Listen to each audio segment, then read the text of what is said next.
Welcome here into Teal, the show. It is training camp week, and I am so excited I can barely contain myself. But we do have a packed show and a lot of ground to cover. So we got Kyle hanging out with me again tonight. Kyle, you got to keep me on track so we can make it through all the ground we got to cover. So we got a lot of stuff. We got a mailbag we'll talk about a little later. We do. We got to talk a little bit about Travis Hunter, but you got a little game you want us to start off with, right? Yeah, so a new little game. It's a take on Deal or No Deal. It's called Teal or No Teal.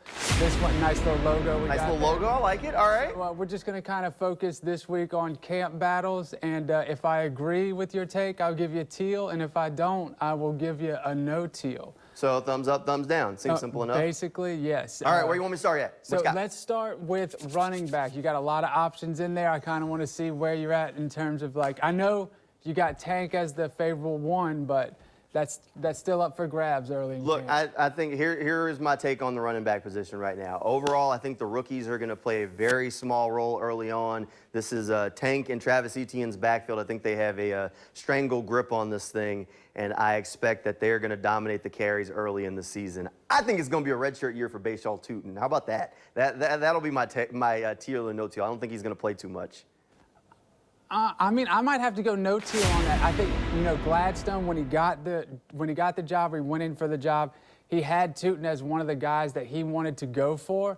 So I think he might be used a little more than people think. But I also know that you're a big LaQuint Allen fan. So I might have to stick with the no teal on this one just for now. But as we get through camp, it could change. But I do agree that majority will be Tank and Travis, but I think Tootin will play a little more than people might expect. We'll see. We'll see. We'll see how it all shakes out. I do think LaQuint Allen has a chance to earn some snaps along the way. All right, where you want to go to next? Okay, next one. Let's go with the offensive line. I know a lot of people are curious about the offensive line, and I'm kind of curious to what you might say. Offensive line is a tough one. It's really tough to judge where the O-line is since they haven't put the pads on yet.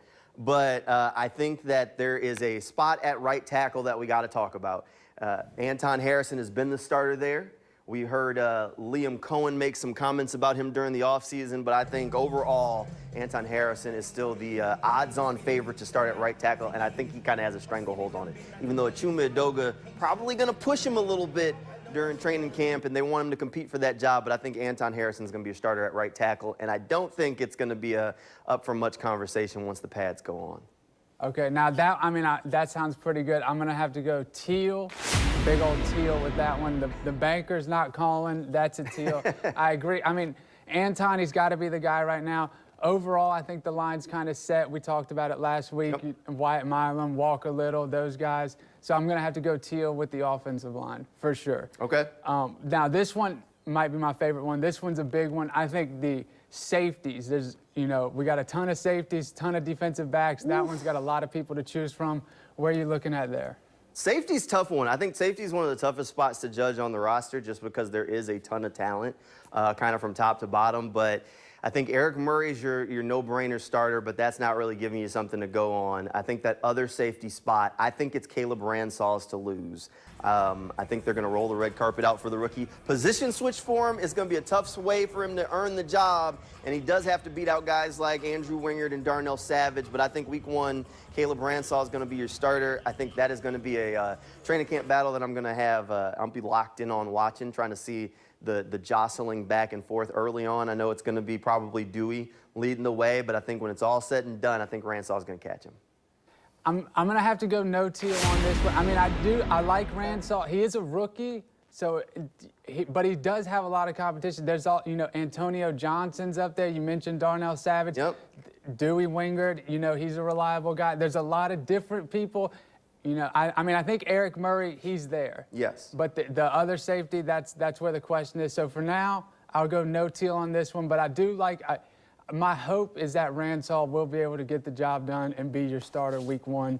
So I do, but no teal for right now. All right, fair enough. Fair enough. Then, all right. Last one here, let's go cornerback. Corner, oof, that one's tough for me.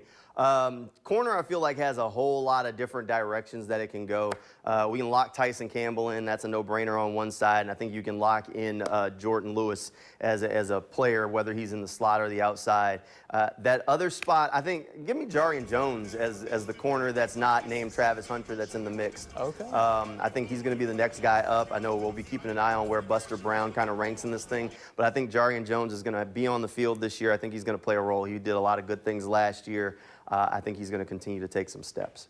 Yeah, people need to not sleep on Buster Brown. He got after it last year. I'm a fan of him. But I'm going to go Teal on this one. I am a big fan of Jarian Jones. I think when Travis Hunter is not in there, that's who we're going to see. Campbell, that's a lock. Jordan Lewis, I think he's going to be there a lot as well. So I'm going to go Teal on this one for sure. Yeah, look, a lot of different ways this stuff can go. A lot of different camp battles that we've got to keep our eyes on as camp kicks off. Camp kicks off on Wednesday, so there'll be a whole lot less talk about it, and we'll actually start to see some things. And then pads go on next week as we kind of start to finally see the pieces to the puzzle come together. But a lot of different training camp battles. We didn't even talk about defensive tackle. We didn't talk about guard, but maybe we can talk about some of those in the next block. I know we got some mailbag questions that we'll get to as we continue Teal the show right after the break. I bet. I need y'all to say Duvall. Duvall! No, like the right way. How you say Duvall? Duvall. Wait, what's the right way? You see how they spelling it? Duvall! Duvall!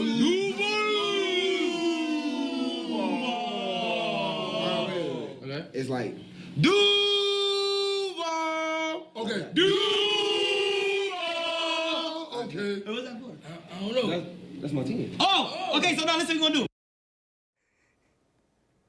Travis Hunter making sure he gets everybody right, hanging out on the stream with Kai Cenat and the guys from AMP. That's kind of a big deal. Those are some of the most popular Twitch streamers that are out there. I don't know how many people watch Twitch. I don't watch a ton of it, but I do know who Kai and those guys are. All right, Kyle, look, Travis is definitely making waves, so. He is. I don't watch a ton of Twitch either, but if you're on any social media, you have seen those clips. He is. If you're on that stream, you are a big deal. So props to him, and props to Duvall getting out there. Duvall, I'm a big fan. Let's go. Liam Cohen didn't know what he was doing, but he still helped the process on accident. It's all about the process. All right, what we got? So now let's go to the mailbag section. You've got mail. Training camp's coming up. You asked some of your Twitter followers to ask some questions. So there we go.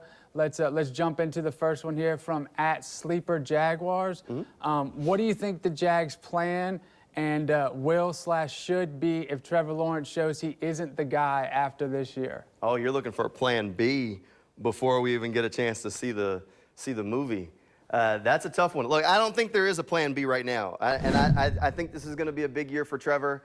I think that Liam Cohen in this offense is going to put him in probably the best position that he's been in as a pro. So I don't think there is a plan B in place right now. So I would say that I know the conversation for a lot of folks that are on like the line on this thing with Trevor is this a make or break season? I do not think this is a make or break season for Trevor Lawrence. It would have to be catastrophically bad. I mean, like the worst season he's had as a pro, worse than what we've seen from a whole lot of other quarterbacks. I mean, he'd have to go out there and be bad. And I don't think we've seen that level from Trevor. I don't expect this to be a make or break season. I don't think there's a plan in place to replace this dude if he shows he's not the guy. I think he's going to show this year that he is the guy, is my expectation. And I think a lot of folks in that Jaguars building's expectation. Yeah, no, I agree. I think he's due a big year. We heard him on the Pardon My Take podcast. He's ready. He's primed. I think he's good to go. Let's move on to the next one here. This is @RichKeith24. Okay. How many safeties do the Jags keep?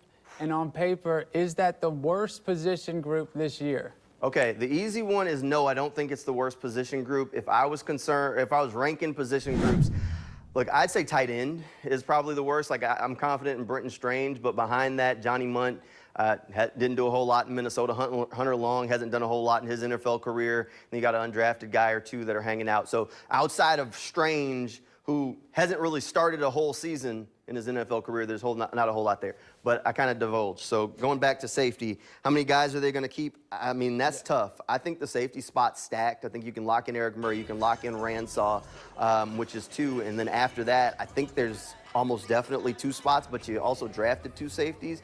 You could convince me they kept 5, but there's still going to be some tough cuts there. I mean, you got guys Antonio Johnson, who has a ton of potential fighting, along with another draft pick in Rayon Lane, who's hanging out, who's going to be a guy. Daniel Thomas has been in Jacksonville for a long time. So is Andrew Wingard. All these guys, along with Darnell Savage, all fighting for a spot. I know maybe people look at it and doesn't have the top-end superstar talent, but there's not a guy on the list for the Jaguars at safety right now that I'm just like, man, that guy's an easy cut. There's not a single one. Because they're all good on special teams, too. Like, they definitely could find ways to contribute. Yeah, that's a hard one for sure. There we go. That's what we got. All right. Hey, appreciate everybody hanging out with us at Teal the Show. We're almost out of time here, but before we wrap things up, we got to give a shout-out to the Jaguars flag football team. They went up to Canton, Ohio. They took care of business, brought home a championship. This is the Jaguars boys 14U team. And they went up there to Canton, Ohio. They're bringing home a flag championship to Jacksonville. Congratulations to all those guys. Can't wait to see them all playing high school football around here in the area because guess what? High school football's almost back, too. Hey, we appreciate you hanging out with us for Teal the Show tonight. Good night, everybody, and we'll see you same time next week.